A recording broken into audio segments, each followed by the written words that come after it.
It's a familiar tune. Sounds of silence. Ladies and gentlemen, welcome to episode 2 of what was supposed to be our weekly episodes, the Mod Zoo Weekly. Maybe misnamed, but hey. So this week we're going to be discussing a little bit back and forth on boutique builds versus do-it-yourself. Before we really get into that, do you guys have anything to throw into for hellos or any announcements you guys want to make? I don't. Do you, Mosquito? I have the regulars, if you want me to jump into all that stuff, but otherwise we've got more content on the Mod Zoo tube. That's good. I think Stu and I both posted a couple of short little videos, kind of behind-the-scene videos, but other than that, I don't think I have any other announcements until I start sharing projects. If there's nothing else, I can jump into that too. Nubasaurus posted a picture last night. I guess he was bending some PETG in the middle of the night. That was cool. The best time to do it. I mean, PETG bends best at about 2 or 3 in the morning, I think. He's working on a review of the new NZXT Noctis. Pretty nice case. Noctis? I thought it was the Manta. Oh, Manta. I'm sorry. I can't keep track of them anymore. Yeah. I think he's got that one, and then I've got the Raven X. I took over that one from Greg. It's the RVX01, I think is the number of it. It's a really small mid-tower with a full ATX, barely. Oh, yeah. But yeah, I guess I can go ahead and probably start sharing stuff. Go ahead. I'm just going to go mobile here while you do that. So yeah, what we have is, like we mentioned, we had a couple of reviews that pop up. I think last time we had the mouse review already, but now we have Stu's review of the Silverstone RVZ02, and that's a mini ITX case. And so if you are interested in that, I suggest you go and check that out. Stu did pretty good job on that review. Everything looks good. Pictures look great, as always. So yeah, that's the one review I think we have from last time, and then like we mentioned before, we have another Silverstone Raven X coming up, and the NZXT Manta, and probably a whole bunch that I just don't know about. But so moving on to some of our spotlights, I bring up Dark Matter again by Envious Mods. He's been working on some of the top panels, the sub-top panels, I guess is what he called them.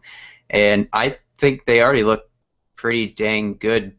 And he said that there's panels that are going to be over top of it. So I think that one's going to be pretty sweet to watch once some more of the outside panels start to take shape. I think that thing will look pretty sweet pretty quickly. Very industrial looking. I like it.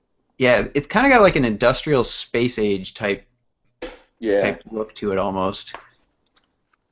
Yeah, I saw the concept when he tweeted it, and it looks pretty badass. So I hope we get to see it completed soon. But let's not rush him, though.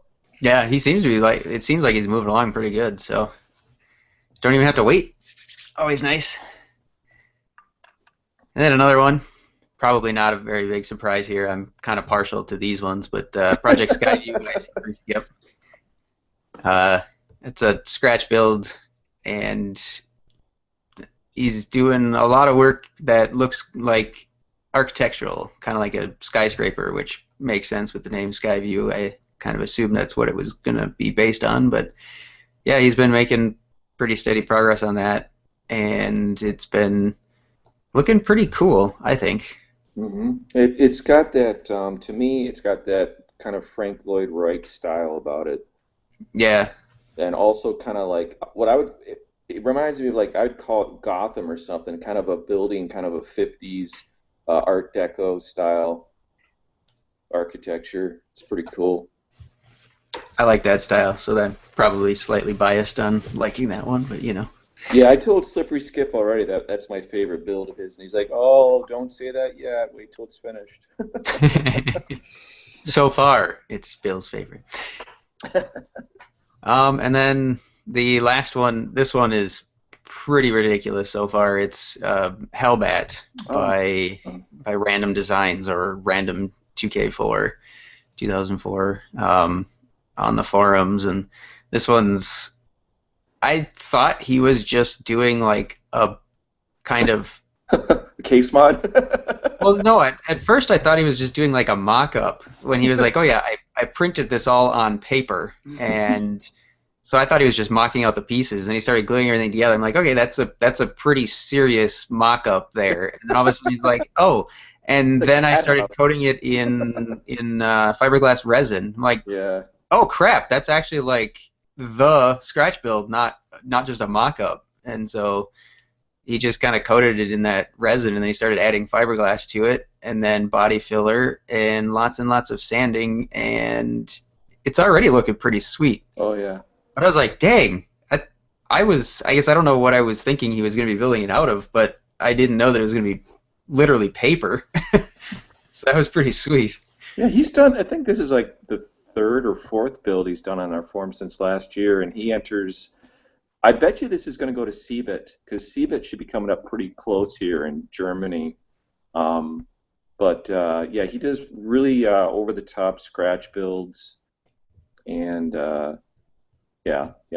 One thing that had me concerned though is seeing him sand that body filler in that room. I hope it's ventilated in there because that stuff is really bad to get in the air.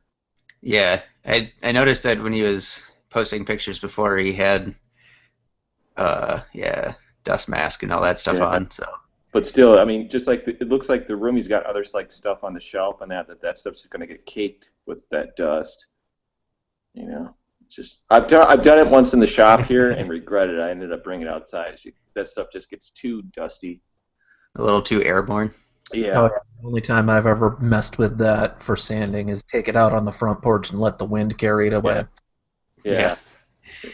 I have yet to work with it, so I'll keep all that in mind if I ever do. I don't know Yeah, if I ever will, but definitely do it outside. It's just like, well, it's auto body filler. It's yeah, it's not very good to. Years ago, I did a stereo installation and I was just a noob, and I did this stereo installation in this Volkswagen Rabbit, and the rear deck for the speakers was fiberglass, but I didn't realize that until I started cutting and filing and stuff. And while I'm working, like an idiot, my hands started itching and it was oh man, tingling. It's all the little slivers were in my hands. I had to go to the doctor, and he had to get out the magnifying glasses and pick out these little shards of fiberglass in my hand. It was just like, ugh. this is stupid learning experience. I was young. Yeah, exactly. I wanted a new car stereo so bad. I didn't care.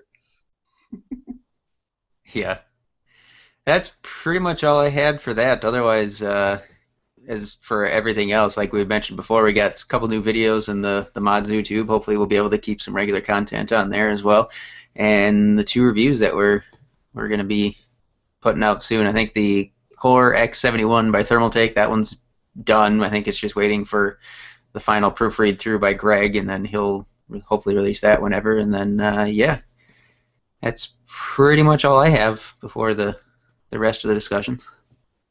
Alrighty. So, well, the main discussion actually comes from a question from our episode 0. It was Scott Holstein 24. No, sorry, that's the date blending in. Scott Holstein on the 24th of January asked us, what do you guys think about cyber power? I had them build me a PC about a year ago. A lot of end-of-the-year deals in the form of upgrades, but I think they just dumped some of their non-moving stock on me.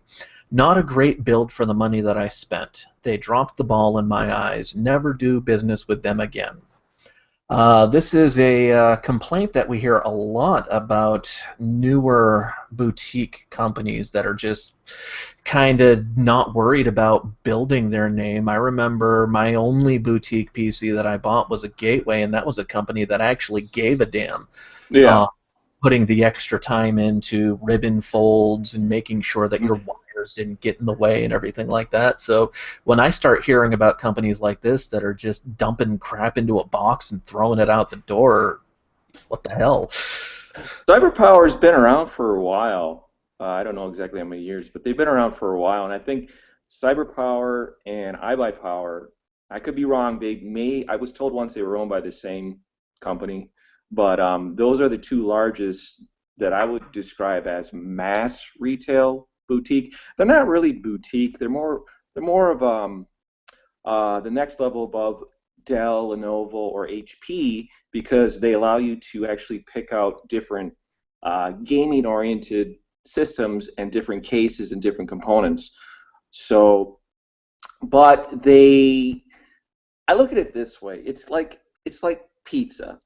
There's many different levels of pizza. You got your frozen pizza you can get at the grocery store, right? And it fills a void in your stomach. It's cheap. When you're in college, you bought frozen pizzas. You had a cheap PC just so you could get word processing done, get on the internet, get your homework done. Well, I would say cyber power is like just a step above that where they allow you a bit more customizing options. But in the realm of pizzas again, they're like a Domino's or a Papa John's or a Pizza Hut where you can choose different toppings. You've got the convenience of it being delivered to you.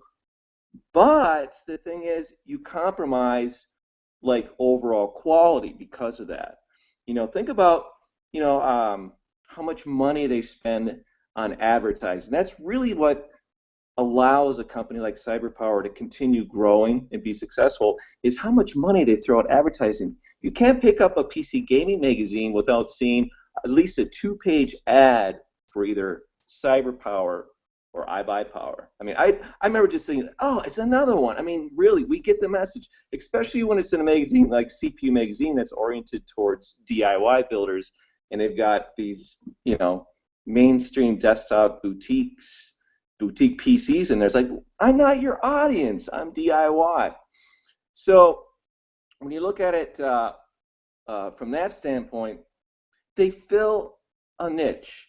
And I think it's mostly people that just love gaming, but they don't want to have to take the time to pick out the components, build the system. They just want to order it right away. They don't necessarily care about who made the case, how the cables are laid out on the inside, what type of CPU cooler it is, what brand of CPU cooler it is. They just want a system, and it meets a price point too. If you look on their site, they've got systems starting, I think, like $5.99 base or something around there. So have you guys ever known anybody that's bought something similar to CyberPower? Well, I guess define similar to, because the closest I have is I have a couple of friends that have had Alienwares in the past, but one of my friends had an Alienware from like 2004 or 2005, so before they were Dell, when it was still just Alienware. And actually, I think he has had that computer up until what's the date today? 14. Up until next week. Actually, wow. He's going to be here, and we're going to be building a new one for him. So That's finally come around. You finally convinced him to go right. DIY. That's what right. is the draw for him to go DIY from that Alienware, which is an Alienware? Look, it is a Dell, but it is more of an enthusiast-grade Dell. They understand that the people that buy Alienware have an idea of what kind of components and performance they want from their PC. But he obviously has figured out, I've outgrown this. Now this time I want to be more in control of what is in my computer. I think part of it, too, can be cost-driven. If you start hunting for deals and you look and say, hey, at Micro Center I can get this processor with a $40 combo with that motherboard, and the processor is already cheaper than buying it from Newegg or whatever.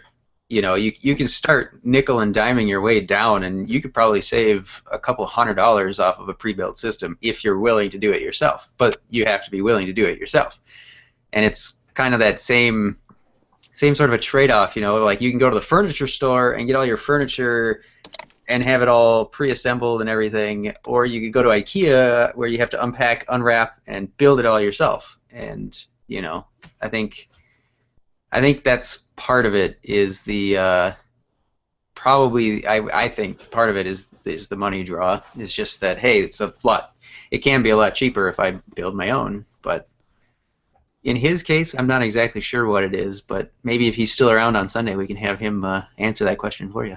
That'd be awesome. I think a lot of people that get into computers, they generally don't know how to build their own unless they have a friend or somebody that educates them about it. But my first PC was a Dell in 1995. Ordered it from the website because that was the only place you could get it. Second PC because I met a friend that was in IT. He said, "You don't need to do that anymore, Bill. We can help you build your own." Then I learned from that. And the thing is, again, about CyberPower is I'm not knocking the company. They fill a niche and they're very successful at it. But any large company like that, going back again to the pizza analogy, like Domino's Pizza, sometimes when I order a Domino's Pizza, it's burnt, or they may have missed something, or I got the wrong order. When you're dealing with that large of a volume of turnaround, there's going to be mistakes, problems, employee turnover. That happens. Employees are always being trained. There's always that element of quality control that gets a little compromised. And it sounds like this system that he got from them, that may have been the situation with it. What I did is, Droog in Skype, I shared a link to a video of somebody unboxing their CyberPower PC, and if you could put it up on the screen, everybody can kind of get an idea of what it looks like. This is just some individual that's sharing an unboxing of this, and he actually shows what the system looks like inside his case. Yeah, it's going to be just a minute, Bill. No problem. Thing is about CyberPower too is it's really all about profit margin, because if you go on their website, they may have a few name brand cases like by either NZXT or even Fantex on their site, but not a wide array of all the different cases from those manufacturers. Now, that would be like a level 2, like a level 1 boutique shop. A level 2 would be Main Gear, Origin PC, or Digital Storm, and these are companies where they actually take a lot of pride in the systems that they build, and they also watch the community for the style trends and hardware and mods. So like if you go to Origin PC or Main Gear, they're using PETG tubing in their systems now because of individuals like us that have set the trends. And also, they take a lot of pride in their systems too and their service. So that would be the next tier. That would be truly a true boutique system. Now, you're looking at the video. What this is somebody that bought a CyberPower PC, and they're just showing the inside of it. And I wanted to see that because you can just see the cable job in it. I mean, it reminds me of like the first system I built, really. Moss, what do you think? I think it's not for me. I think I agree that there's sort of it's kind of like an added step in like another layer in the process, so to speak. Like it's just one more level of complexity that you add, the one more level of human error, and so I think I would agree there that if somebody was just having a bad day, then like I don't care, just shove this crap in there. Right, or it's a Friday afternoon, they're ready to go to happy hour. Yeah, no, you can't get this done, or you can't leave until you get this done. Well, I got 6 more and it's 4:30. Right. Better work faster. And they're earning $10 an hour, $11 an hour. I don't know, but I mean, they obviously feel a niche. But what's kind of baffling about this question by this individual, I don't know who this individual is, and I don't know how much they know about us and the Modzu, but I was kind of surprised that we would get a question like that, because we like to believe that most of our audience are DIYers like us, but apparently not. I mean, and that's great. I mean, it's great to hear from all aspects, and by all means, if you want to learn more about building a PC, go on our community forum, start a thread, and just starting asking questions. That's what everybody does. Just ask a question. Don't be embarrassed that you've never done it before, because we all started out. And another thing is, building a PC is a lot easier than you think it is. It really, really is. Yeah. Well, the other thing too is like, I mean, the Mod Zoo, we're all about modding. Like we don't really care if you build it yourself. I mean, go ahead, go buy whatever you want. Come over and show us what you did with a Dremel and a jigsaw and a drill and all that kind of. That's the fun for me. Like, I don't care that much about hardware per se. I more enjoy the process of watching people's work, I guess, more than anything. It's kind of like, Yeah. I don't know. Well, it is fun to see somebody coming into the forum. They ask a question for the first time, then they show up again, and they actually start a project log, or they ask another question that's the next level of expertise. You're like, oh, okay, this guy's actually applying himself to learn and figure out this stuff. I think that's one of the greatest things about being a part of a community, is watching people develop.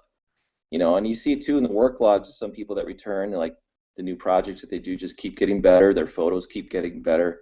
By the way, in a future episode, we're going to talk about how to post a work log in our forum so you can start a project.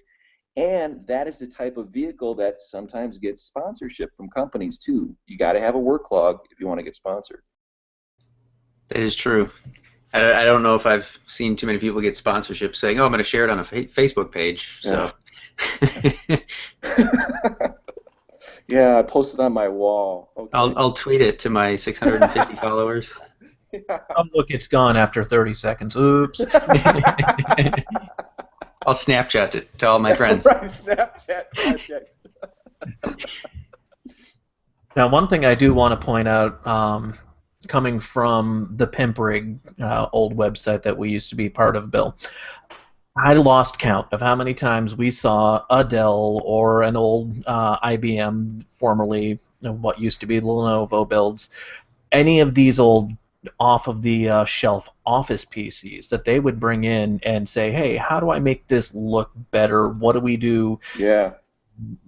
Or update it. I want to make it faster, And especially the updating stuff where we had to educate them on, oh, that's a custom, motherboard that company had designed just for them. In order to change out the power supply, you've got to figure out these are the pins. This is how you change the Molex connector out, and all of that good fun noise. And those were the kinds of things that really got me drug into watching the modding community there. And helping people out with that Obscura, finding the pinouts for them and all that good fun stuff. Well, there is it goes back to like car culture, bike culture, customizing. You get something stock and you take it and transform it into something better or more your style, your personal style, whatever. And I love doing that. I love to see stock things get updated and changed. And so. But I have to say, other than like some Apple G5 chassis that we've seen show up on the forums, I haven't seen anybody really bring in a retail PC and update it for quite a long time. And that would be cool to see that more often. I would love to be able to bring home that Sunbox that I found. Oh! I was gonna say, that was actually one of my first mod. Well, actually, my first actual mod that I did was I took. Granted, the case was from 1986, but I took an IBM and hacked it all up to fit new hardware. Yeah, there is a satisfaction about that, isn't there? Going in there, they never intended for this to happen. I'm going to like break all the rules and show you it can be done. It's like really what it's like problem and puzzle solving. It's like a puzzle that you got to somehow figure out, here's something that had like no ventilation, and I'm going to give it more ventilation so I can put a faster processor in it or a bigger video card. Yeah, there's definitely an inherent pride in doing stuff like that. Oh, beyond out there. I mean, the first time I learned about proper cable management was, I think it was an old Dell. Somebody had tried to put a larger fan into it and couldn't get anywhere because the ribbon cable just blocked everything off. And one of the guys on the Pimp Rig took this guy off to the side, drew up a whole series of diagrams, and taught him ribbon cable origami. Oh, yeah. those 45-degree folds, flattening it up against the case wall, running the ribbon cable down, bringing it across with a minimal, it just came in at such a perfect tight fit that there should have been no way for that ribbon cable to be sitting the way it was. And he got perfect clean airflow through. He said he dropped the temperatures by 10 degrees Celsius just from that one thing. That reminds me of, speaking of boutique builders, Voodoo PC back in the early 2000s was considered like the boutique PC company, and supposedly they were the ones that were first doing that cablegami with the ribbon cables. I think there's an old issue of Maximum PC where they did an article on it, and they actually showed that, I guess the employees were dressed up like I don't know, like jujitsu guys or something like that, and did a little article on that. Somewhere on the web you could probably find that. Now, weren't they the ones that started using the little plastic clips to hold the ribbon cables in place once they got them folded up properly? Yeah, to keep them there, yeah. Yeah. It was pretty clever. It put them on the map early on. I mean, and then finally rounded IDE cables came out, and that was a huge change. I had some of those. I think somewhere all of us still have those hidden away. Oh yeah, I know exactly where mine are. They're still in my old file server case. I remember when the copper version came out, where you could see the braid. There was a silver braid and the copper braided one. I have one of those, and I have one of those that's the silver braided mesh, and then the plastic cover on it was purple. Yeah. UV purple. Yeah. Wow. I bet if you went to Greg's shop, you'd still find a whole box or two full of those. You would have them brand new in the retail packaging still from 2001 or 2003. Oh man, that makes me feel behind the times. I didn't buy mine until like 2006. Oh, geez, I'm trying to remember the first ones that I had were some gnarly yellow, like banana yellow, not a cool. Oh yeah. Well, they're plastic sheathed where the cover would slide up and yeah. Yeah, and if you looked at them, you could actually see where they cut the ribbon up into like 4 or 6 lane wide chunks, just stacked on top of each other. Yeah. Do you remember DFI motherboards? They used to include IDE cables of some of their motherboards that matched the motherboard color. I think that's where I got mine actually. Yeah. Was DFI. Yeah, I miss DFI. I don't know. I often wonder what would it be like if DFI was still making motherboards today. What would they be doing? It'd be so cool to have more options in the motherboard realm.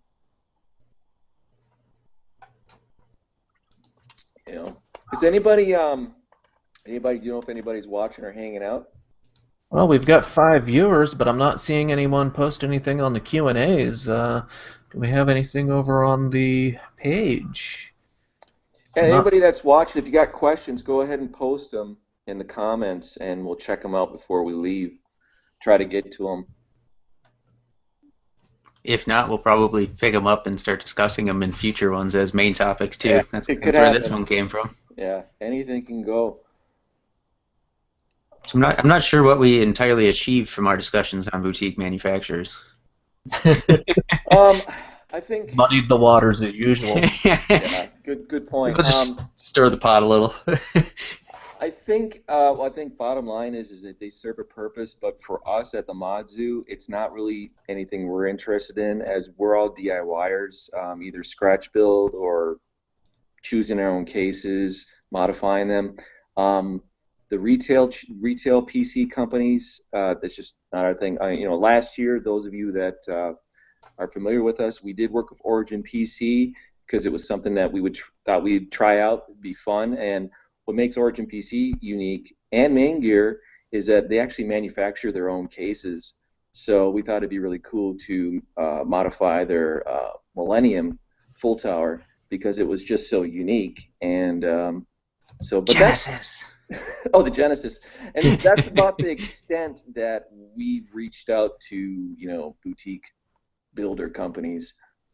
Yeah, that's about it. Yeah, and that was kind of cool because they actually did offer that case kind of for sale. I think you had to. They didn't Oh, list it, but you had to email them and ask yeah, specifically. And yeah, yeah, yeah, 4.99. Yeah, but it it's was truly unique.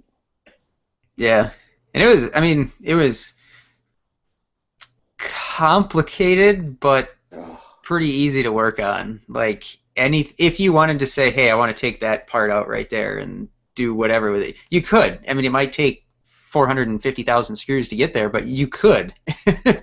yeah, yeah. You could tell that it was the production numbers were smaller than anything that's mass produced at Newegg, and really, in a way, it was kind of proprietary to them. So, in a way that as a consumer, you'd send it back to them to have them work on it versus you going in there and messing around with things. So, but yeah, it was a great experience to do that, and no regrets. And maybe someday we'll work with them again in some other capacity. But that's about the extent of what we've done with any type of desktop retailer out there. Yeah, that's pretty much the only experience I've had with it too. So, I mean, I've never.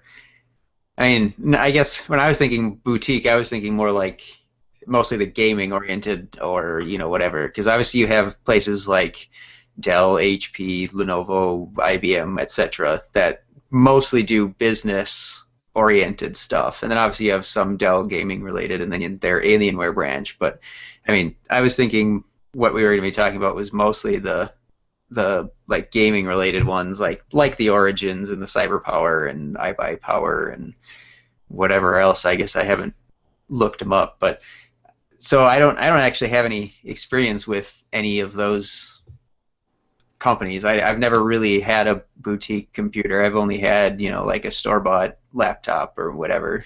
So I think it's interesting to hear different people's opinions about it. Obviously some people like it because Oh yeah, otherwise they wouldn't be around. they're a multi-million-dollar company, that's for sure. I was looking at their net earnings online, and they're huge. They're huge. And then again, think about how much money they spend on advertising, though. Because it's like that advertising for that market that just keeps going and going and going. And if they stop, then the sales are going to go down. Where you've got Origin PC and Main Gear, and they're really trying to create their own niche for their market, and where like they've got again their own cases, but also their own custom paint shop too, and they'll do laser etching of your name or whatever you want on it. It's I think those are really a true boutique, where CyberPower is just kind of just a mass retailer, you know. So Well, joining us. nope, that was just me unmuting. I was gonna say the thing that I think about what's going on with these boutiques is you've got a good mix of some companies that have that great idea for what they really want to be, on top of the ones that are just trying to be, hey, let's take a Dell case, slap a logo on it, and call it good. And those are the companies that don't understand that they're really missing the mark, and the customers really aren't falling for it, which is what I love to see. Yeah, I don't know about you guys, but well, my experience, there's many different, like let's look at the consumer of these gamers, right? People that like to game, not necessarily hardcore gamers where they're doing it all the time. It's adults too that have regular full-time jobs, have families. Um, what I find is that gamers in general, just from my experience, um, they don't really necessarily care about like who made the case, who made the cooler. Uh, they kind of recognize some big names, but they may not understand the little differences in quality, of different brands, like what like an EK water block versus this other competitor, what the difference is. And they don't care. All they care about really is the price point that they can afford, and it delivers the specs to play the games they want to play. So what's but then then there's also people that are gamers and they're builders as well, and they like both realms. Um, but I just think that a company like CyberPower and these boutiques, I think that the higher end boutiques like Main Gear and Origin cater to people that have a real taste, that understand what quality is. They understand a Silverstone case or a Corsair case is a good case versus somebody that buys from CyberPower or iBuyPower. Those are just no name cases that look like the higher end cases. They're just kind of like, oh, I kind of like that look and that price point, that fits me. Do you know what I mean? It's just kind of, it's a different realm and a different market, a different community from where we are. Oh, definitely, definitely. And there's always going to be a market for cases like this. I mean, computers like this in total, I should say, because you got that even mix of people who just really don't want to mess with configuring everything, or they're afraid because they don't understand. But as you said, it really is a lot easier than most people think. It just takes a little bit of learning the small details, knowing exactly what you want to do with it first and foremost. Because if you are going to be a full-time heavy gamer, or if you're going to be doing a lot of media, video editing and that kind of thing, you need a lot more horsepower than somebody who's going to be playing Minecraft or Solitaire or World of Warcraft, although that's been getting a lot more graphic intensive over the last couple of years. Um, it's there's just so many different factors that people need to take the time to understand that they're kind of worried about learning those new things, so they just want to grab that box off the shelf. Yeah, it's just convenience, really. Where the higher end boutique guys are like car custom shops, like Chip Foose, for example. You go and buy a new Mustang. Okay, now I want Chip Foose to go in there and do some custom mods to it. I want something. I understand. I know what I want, but I don't have the time to do it. But I'll pay you the premium price to have it done. And then if something goes wrong, I know I can send it back to you and you'll fix it. I've got more important things in my life. Where us at the Mod Zoo, this is our hobby. This is what we love to do on the weekend, is building and modifying things and picking out hardware, shopping, watching different reviews for hardware, you know. Oh, definitely, definitely. We live in the hardware. We got Jesse, for instance. Somebody was saying in a video last week. He trades video cards like they're That candy. was Mosquito said that, like candy.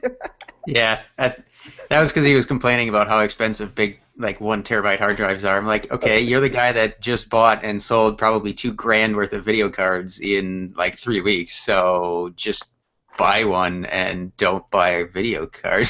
Yeah, But I yeah, mean, that's true. That is, there's a lot of the guys in the Mod Zoo are like you and Jesse, were to feed your addiction to this hobby, because it is very expensive hobby.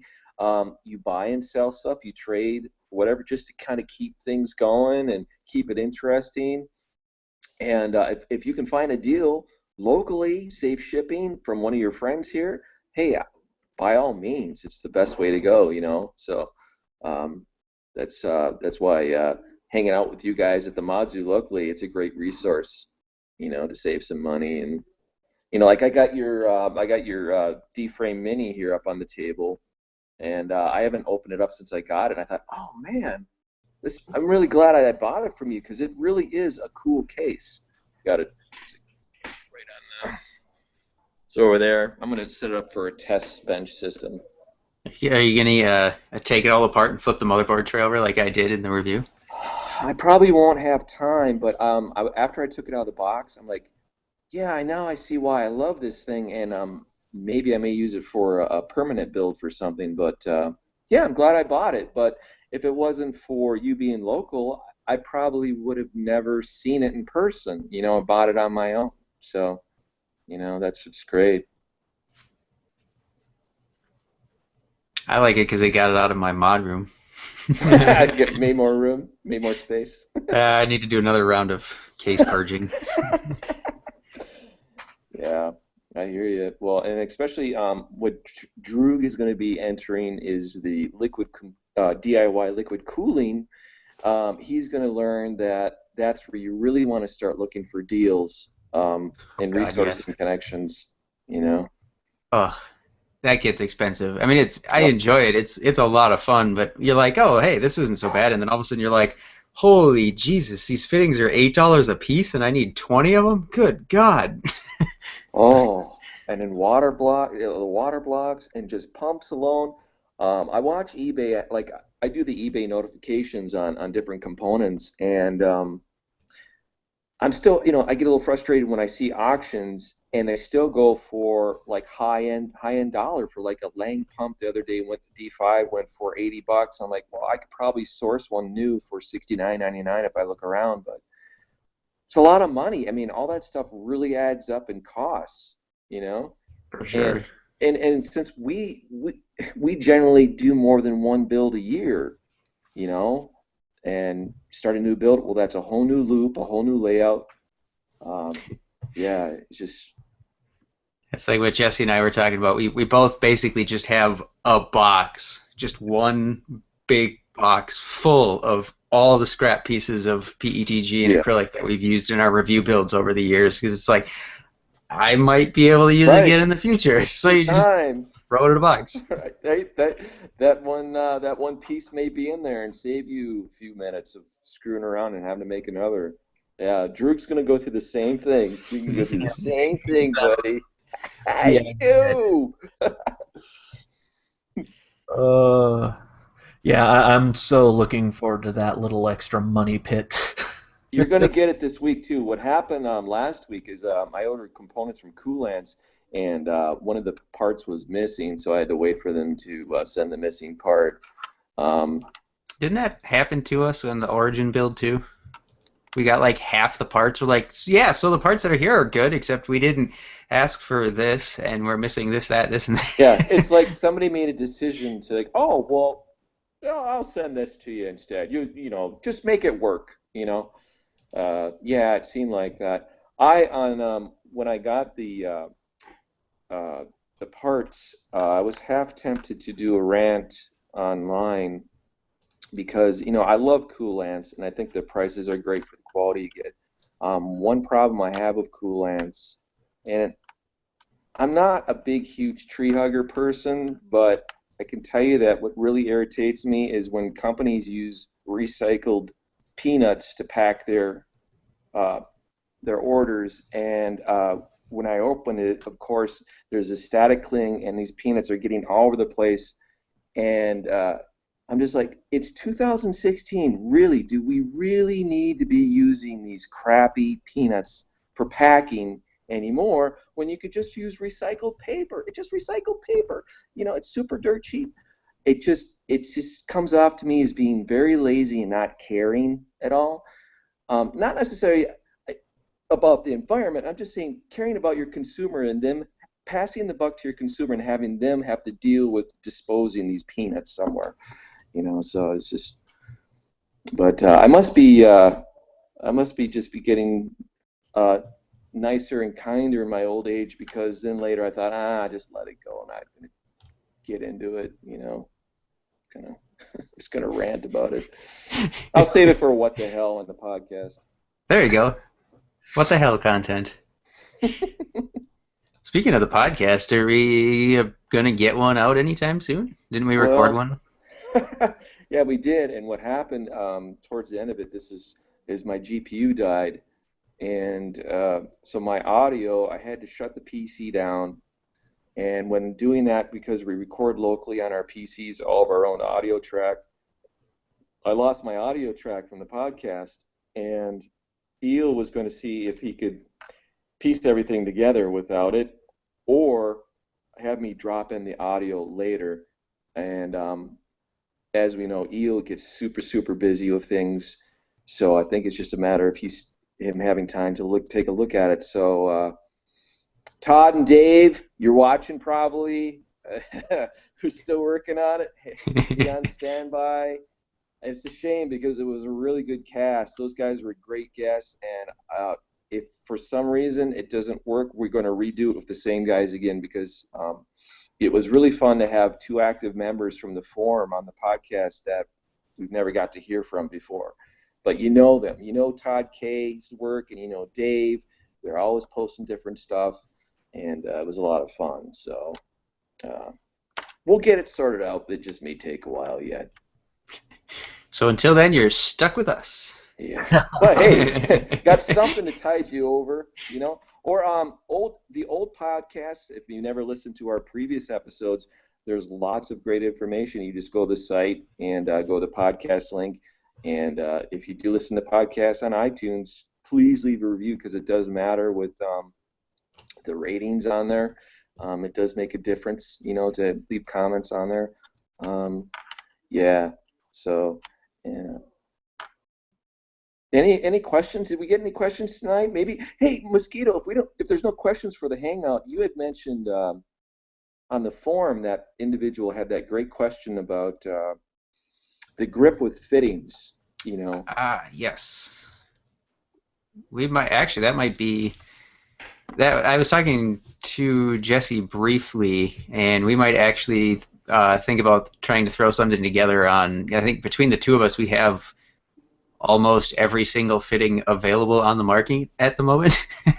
So I think we were talking about once he gets, because they just bought Jesse and his wife just bought a house, so they're in the process of moving, I think, this weekend and next weekend. So he's a little busy and probably unorganized at the moment from all that. But I think we were talking about possibly trying to throw a video together of that, because I think we had talked about that a while ago too, but it just kind of never happened. But just sort of a comparison, see if we can't come up with a way to actually quantify it.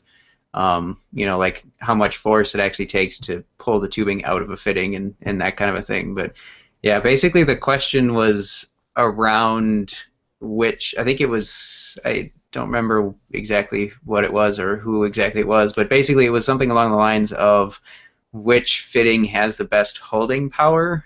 For hardline Yeah, for hard lines. So I think let that me would be see an if I can interesting get thing to explore. I may have an example around here I can grab real quick. Let me just see.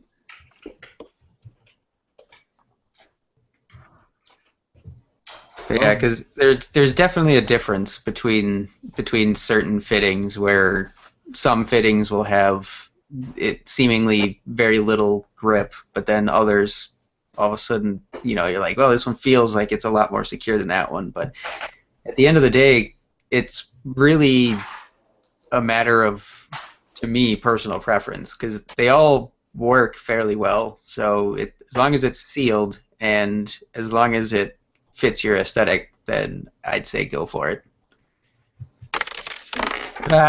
Bill's throwing stuff at us. Moss knows what that fitting is. You know what that one is. Of course. I also saw the cap, so that makes it easier. Yep. Just exhibit what he's talking about. And this is half-inch ODPTG. Oops.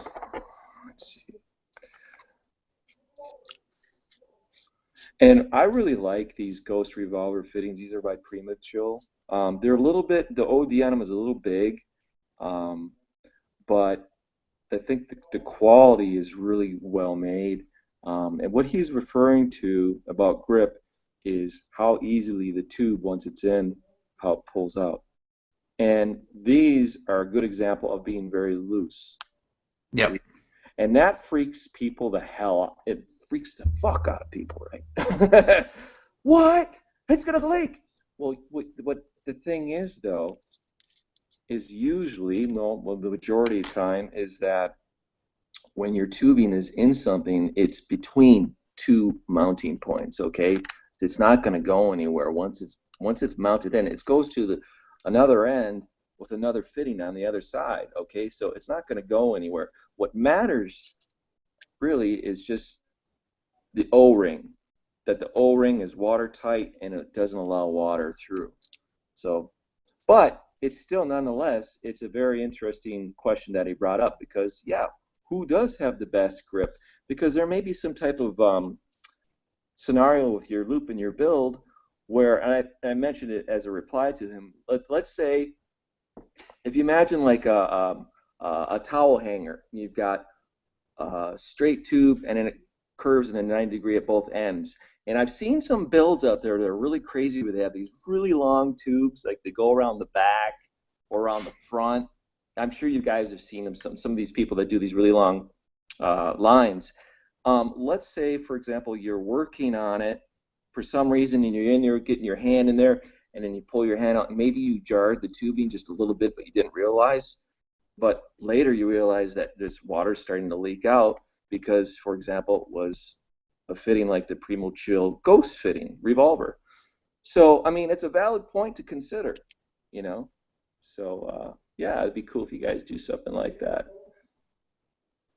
Well, now we'll have to try because now it's actually been said more than just in our Skype chat. That helps. And by the way, everybody out Crap. there, Jesse is Captain Curry Sauce. He goes by Jay, Jesse, and Captain Curry Sauce, which you would know him from the videos. Among a new pile of nicknames that keep cropping up that we just can't share publicly. uh, Is there anybody else post any questions? Or are we all doing Valentine's this evening instead? No, it looks like pretty much, well, we've doubled in viewers over the last 10 minutes. Woo! 10? We're up to 12. Wow! Thanks for watching, everybody. No, I think that's about it. We've had some discussion going on about what's going on with not being able to chat live on the YouTube stream, and I think from what I was just finding in a quick little search is on the YouTube video, if that's where you're watching us instead of from the Hangout posting, it has a link embedded in the video that says click here to come join join us, and it basically you click on that and that's what kicks you over to the Hangout, which is where you can send us questions to be answered. So I don't think that there's a capability for us at this point in time using the Hangouts the way we do to be able to have a live streaming chat on the YouTube video side. So just click that link, come join us on the Hangout side, send us the questions to be answered. That's how we'll handle it for now. We're going to keep exploring, however. Yeah, we're still learning the ins and outs of Google Hangouts, that's for sure. That's why we're a little late tonight. But we'll give anybody that's going to try going to that link to post a question if they've been waiting. We'll give them a few minutes to try doing that. Just a heads up on some topics we're going to have in future Hangouts.